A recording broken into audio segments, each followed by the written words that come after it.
Hello everyone, I'm that guy with the hat and the cat, and today we're going to address some of the questions and answers that you had for the reMarkable.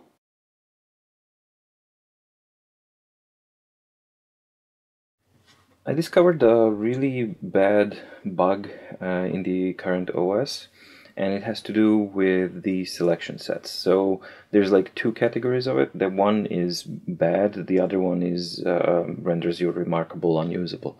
So let's say, for example, that I'm in filter by category and I want to select one of the documents here.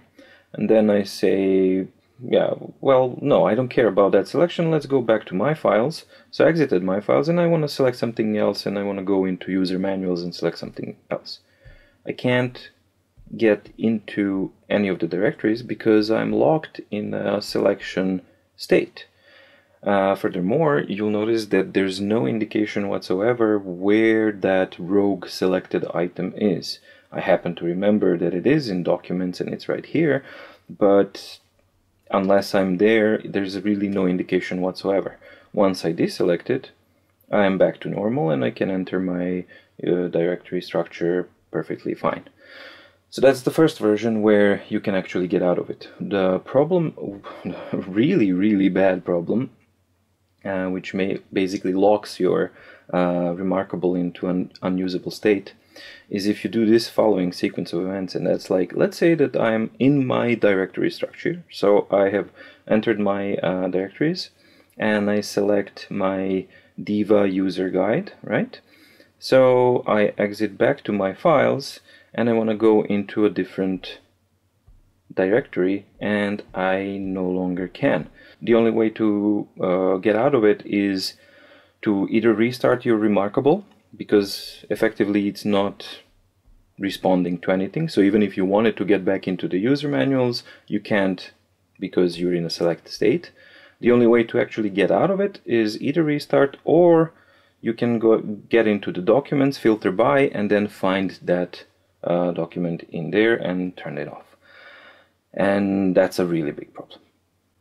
Another thing I noticed is how bookmarks are used, or mainly how bookmarks are called. Because right now they don't function exactly like bookmarks, rather like pinning. Basically they pin a document there, and it's like your favorites. I mean, this is closest to favorites. It's not bookmarks. And why do I say it's not bookmarks? Because bookmarks, traditionally, they mark a page within a document so that you can actually get back to it. Here, the bookmark functions, if you add a document, you can't add a single page to a bookmark. So let's say I get to this document and I want to make it bookmarked. I can't. There's nothing to do there in the page. The only way to bookmark is to actually select the whole document, and then you can bookmark it. But that's not exactly bookmarking. Bookmarking is marking a page or several pages within one document or many documents. So I think that this should be either renamed to favorites, because it works well. Once you bookmark it, then it's a selection set of what you've marked. But I just feel that this should be called favorites, and that bookmarks should function within each document, because then you have bookmarks for each document and then you can search for it. So it's just that it's a bit more usable, because at the moment there's no way to make a selection of pages or anything like that. This other option has to do with the pin, a security pin. So you have a security tab here and you can actually set a passcode. So let's say that I'm going to set a passcode of 1111. So completely dumb passcode for this example, but I just want to show how it works. So this is now set. So the way it works is like anything else. So if I just set it now to sleep, your reMarkable is sleeping, and if I try to power it up, you need to enter your passcode. So far so good, right? So you go 1111. That's fine. That's okay. My only problem that I have is with the security of it, because once the device is unlocked, if you want to change your passcode, all you have to do is go to set passcode, and you just set your passcode without verification of the existing one. So hypothetically, of course this is a far-fetched scenario, but you could be sitting down and writing, and then a thief who's already marked your reMarkable runs to you, snatches it from your hands, and because he watched this video, he knows that the first thing he needs to do is go quickly to RM security and then type in his magical passcode, which is going to be 2222, and then set new passcode, and now that's it. That's it. There's no verification at all of the existing passcode. What kind of security is that? Or even better, all you have to do is, if you have an unlocked reMarkable, you go to security, and without any verification at all, you just press clear passcode, and that's it. Come on.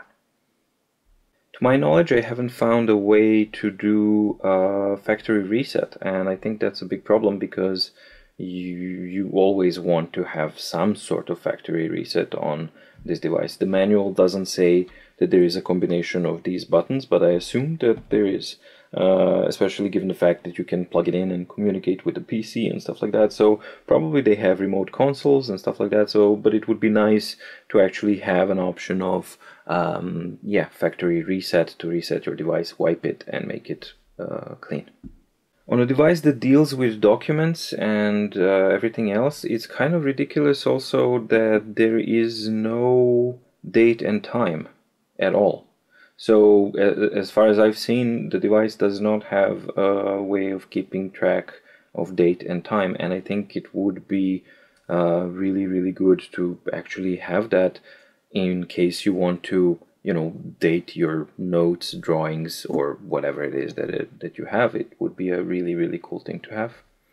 Another little nibble regarding the OS itself and how things are laid out is, for example, in the device section, when you have enable updates turned on, but you're not connected to the Wi-Fi, underneath it says, please connect to the Wi-Fi to update. And you would expect to kind of click that and that it turns on Wi-Fi, but at the moment it does nothing. It's especially confusing that this doesn't really work, because underneath it you have power off, and if you press power off, it actually works. So it would be really cool that the other Wi-Fi thingy also worked as a shortcut, so that you don't have to go around and just, yeah, make things more streamlined. One thing that I was interested in was how does it cope with tracing on top. So for example, if you have a paper on top and you want to trace something. So I tried that with normal paper and it worked really well, but I want to try now something a bit more crazy, which is a really thick paper and I don't see anything underneath. So I'm just gonna, I didn't even pick a good pen for it, so I'm just gonna sketch in some kind of loose manner just to get some lines going and get a shape of the whole thing working. So just to keep it kind of quick and dirty, but let's see if it works and how it works, because I haven't tried with a thicker paper like this. And let's get some roof lines, and literally just a sketch, nothing more. So I'm just doing a really quick sketch, getting the lines in. And let's see what we get. Whoa, that's ugly, but oh my god, that's ugly. Oh, thumbs up for how ugly that is. Yeah, but apart from it being completely horrid, it actually works. I don't see any missed lines. All of the horrible squiggliness that I've done here is actually working, so hooray for that.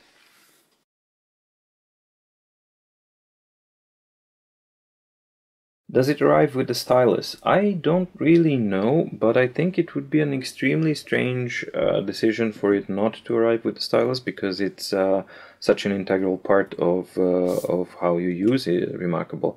That being said, when I pre-ordered, the pre-order was, you had two options. You could pre-order just the device itself, or the bundle, which included the device and the wallet with the stylus. However, if you take a look at the box itself, and this is the box as it is, it clearly indicates that in the box the pen or the stylus is included, and it's already been made so that there's a place for the stylus embedded in the foam.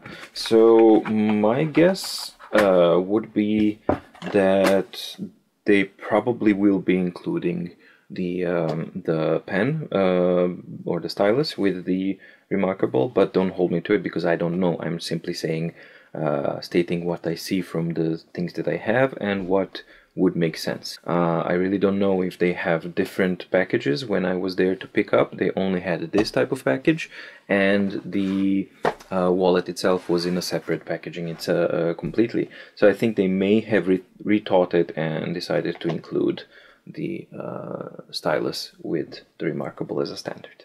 How do you replace the tips and why? I don't know why and how often you need to replace the tips. All I know is that in the user manual they say that the stylus tips will wear off after a certain period of time. There's literally zero indication on how much time that is. Is it going to be weeks, months, or days? I don't know. It's certainly not days. I've been using mine and it doesn't have any change now for over a week. You get this package here with 8 replacement tips and a tool for taking it out. So when you open it up, it looks like this. So these are the replacement tips here, and this ring here is the tool for taking them out. It looks like this. It's simple as hell. The way this is done is you carefully take the ring and the top, you squeeze it, and you just pull it out, and that's pretty much it. You don't need the tool for putting it back, so you can just slot it in and click, and that's it. Additionally, on the back of the stylus, you have this spare tip, so that you can always have a spare tip with you and that you don't have to carry this whole thing with you. What happens when you press the button while your palm is on the screen and while you're writing? Well, let's see. I'm writing, nothing, forward, nothing, home, nothing, nothing. Does a screen protector make sense? No. Is it possible to do selective syncing?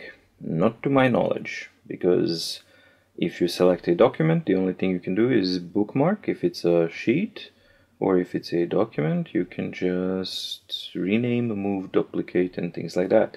Syncing, as far as I understand and as far as I've explored, is only linked directly to your account, and it's automatically backed up and synced to the reMarkable cloud. So no control there at all. Can you copy from one notebook to another or from one PDF to a notebook? Not to my knowledge, because if I select the options for the page in any given page, there's no way that I can actually select that. Even with the whole document, I can't copy it actually. I can duplicate and then move. So that's the only ways that you can actually do that, and it's on an entire document. So no, at the moment you can't do it on a single page.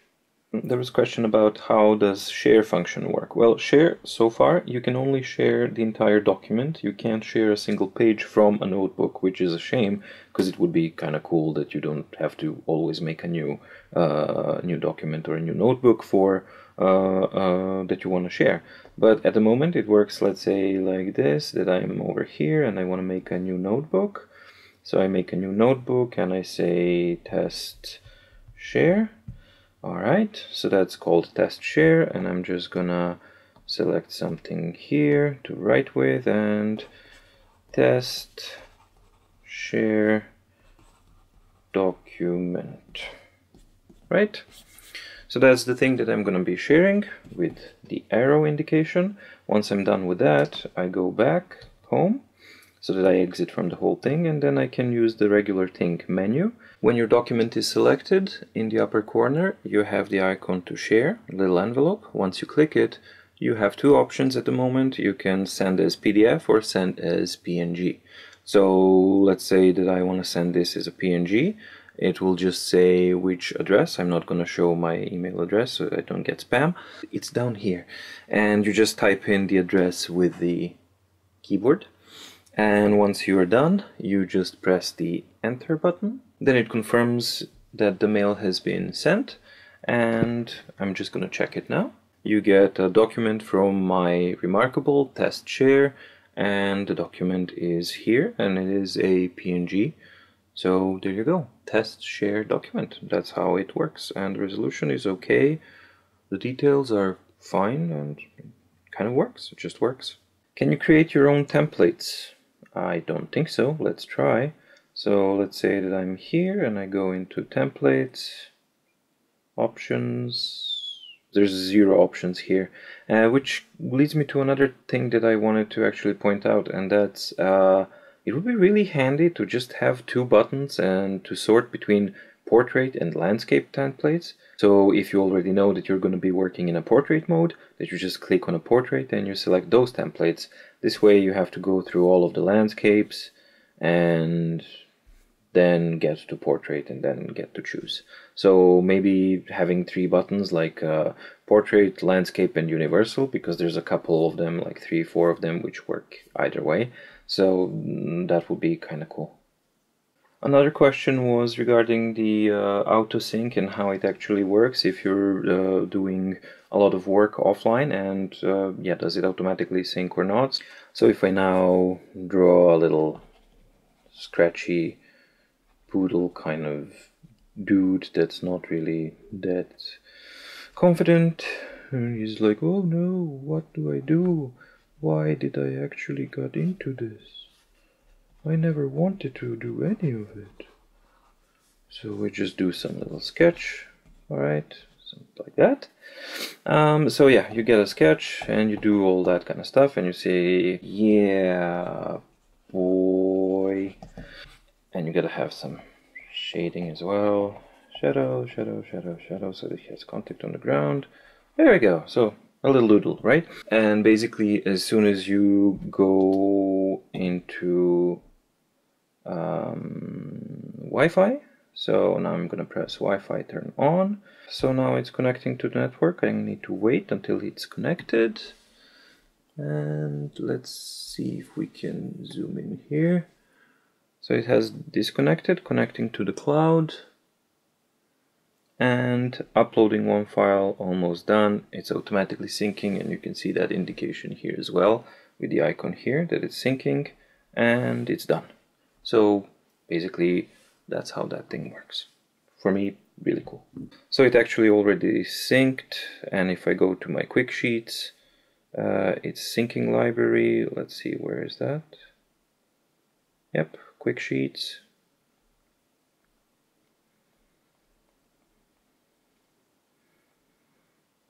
And it's synced up and it's already here. And you can see it's really nice quality and it works pretty cool. And it's really nice that this is how notebooks actually work on the mobile. And it works pretty much perfect.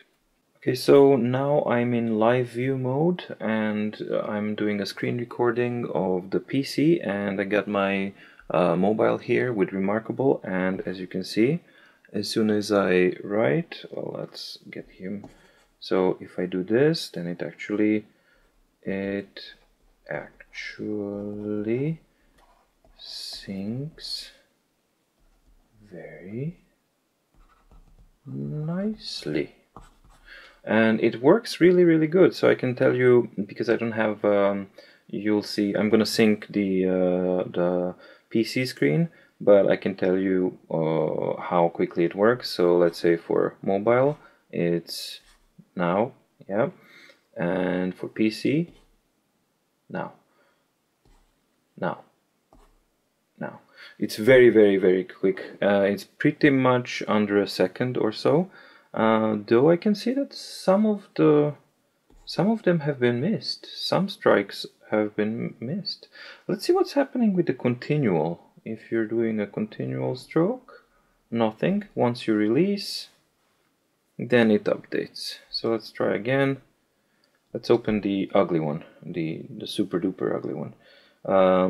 There we go. I'm just gonna get that on the PC as well. So while your stroke is being performed, nothing is synced. It's only when you release, then the sync happens. And it's fairly quick. Yeah, so basically that's pretty much cool. But yeah, live view works. It works actually pretty cool. No, no, so yeah, live view actually works. Yeah, it works, but it takes a little bit of time here and there. So for example, this line here, it synced this before it synced the other one. So it's a little on and off. I guess it depends on your connection and how clear the signal is. But yeah, as soon as that goes on to the reMarkable server, then the server communicates back to any other device that's connected, and so far it works pretty much really cool. Next question was regarding the PDF notes. Basically, if you make edits of PDFs on reMarkable, you get them back on the PC. As far as I understood, can you still edit them in Adobe?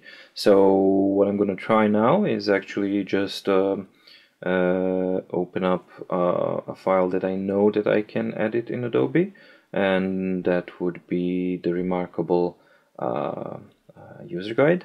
So let's say that I'm going to use the marker notes, and I say, for example, bookmark, and I make a note that it should be called FOVs. So now when I check my PC and I go to the user manuals, reMarkable manual, yep, the note is definitely there. And now let's see if I can export as PDF. I can. So I'm just gonna export this as whatever. That's finished exported. Okay, let's open up. Opening up in PDF, and let's see if I can edit text and images, performing page recognition. Yeah, it seems that you can. Seems that it works pretty cool, and it also recognizes the elements that were added by reMarkable. They are recognized as separate elements, so that's pretty cool. There's some stuff that's kind of weirded out, and I think that it just is Adobe doing its OCR thing. So it's not a separate layer, or maybe it's a separate layer, I don't really know, but this is how it works. This is what I get, at least. One of the questions or requests was to test the USB connection in action. So even though it's beta, and that's the option that says enable USB beta interface, or interface beta. Sorry that it's upside down. My USB cable from the computer is so short that this is the maximum I can get. Anyway, you can turn it on, and once you turn it on, it tells you that you need to connect your reMarkable with a PC, and then open up an IP address in your web browser. So you open up the address, which is 10.11.99.1, and once you do, then you're greeted in your browser with this screen, which basically lists pretty much everything that's on the device. So I am able to browse through the documents here. I can see everything what's going on, and if I right click, I am supposed to get the I get the download, but I've tried downloading things. So for example, I mark it here and then I right click and go download, but all I'm getting is waiting for connection, or waiting for 10.11.99.1. So it doesn't seem to be able to, while it communicates, it's not able to download anything, and I don't know why that is. I really don't know, but this is the maximum that I was able to actually get out of it, is to have access to it and browse the files in the directory structure. As to what this could be used for, well, my best guess is that if you would have it remotely, like hooked up somewhere, and you access it from a remote place, but then again you have a desktop and a mobile app, so I'm not too sure. I was actually expecting that you would get more advanced. Oh, wait a minute. I got the download. Oh, okay, so if you wait long enough, the download shall appear, and it has been downloaded. Works. Cool. All right, so that works. It's a little slow and a little glitchy, but it works. My only question is, yes, it works, but what's it for? What I was actually expecting from this was that it would actually allow you to do some system tweaks or anything like that. But basically, it just looks like it's another type of a browser. So yeah, I can definitely get into my files and download them that way. Yeah, question remains, what's it for? I don't really understand what this is for. There was also a series of questions posted by Torsten Wagner, and he listed 6 questions, some of which I can answer, some of which I can't. So number 1 was, in which way is the annotation saved, embedded in the PDF? Can we share it with others? Can other programs open it? I hope that I managed to answer that in the section where I was checking out the syncing and how a PDF opens up on PC once we made those annotations. As for the other questions, are the annotations editable after saving? Some programs save them as single image per file, so I can check it here. I don't really know if you meant if they were editable in PC or on reMarkable. On reMarkable they are definitely editable because, for example, if I open up this guy where I made this edit here, so if I go into an eraser and I just select, okay, I don't really want this part, it definitely goes away, and you can choose it normally, so you can just edit it like this, and it will be auto-synced with everything else that you have on your desktop, on your PC, or basically with the reMarkable cloud. And as soon as it's synced with the reMarkable cloud, then it actually works. So yeah, you can definitely edit the changes post syncing and post fact, so it's saved per layer in some way. Is the reMarkable cloud necessary for data transfer between PC, smartphone, and a tablet? That would be a no-go for many business cases, exclamation mark. I guess that's then a no-go for many cases because, as far as I understand, at the moment, it's pretty much all through the reMarkable account, which is their cloud. But I see no reason why that would actually be a problem if the guys from reMarkable are willing to maybe develop a client that's distributable to businesses and that they can install on their servers. Then you could potentially run your own server or your own cloud for the lists of reMarkable. So definitely I don't see any technological problems, but you know, it's their business, so who knows what they have installed. It is said that the tips wear out fast. I don't know who said that, and I don't know what's fast. So for me, the fast would be if I had to change a tip every, let's say, 3 to 4 months, that would be fast. But if I need to change them between 6 and 8 months, then that's not so bad. And I guess it depends on how much you use it. Are those replaceable by local sourced tips? Example, Wacom tips? No idea. How open is the device? Taken that it runs on Linux, could third-party developer create own applications? At the moment, it's pretty closed. It's very, very closed. So if they have any ideas, if they have any intentions to open it up later on, I don't know. But it would be pretty cool. But I don't think that the idea and the direction of the product to create own applications, this is not the whole. That's not the idea of the product. The product is focused on being a replacement for a notebook, and that's about it. So I'm pretty sure that they're gonna remain a firm no on that. Can someone tell us how the device is recognized under Linux, serial interface, and this, etc.? No clue. Sorry, I'm a PC guy, so I can't even test it. Sorry.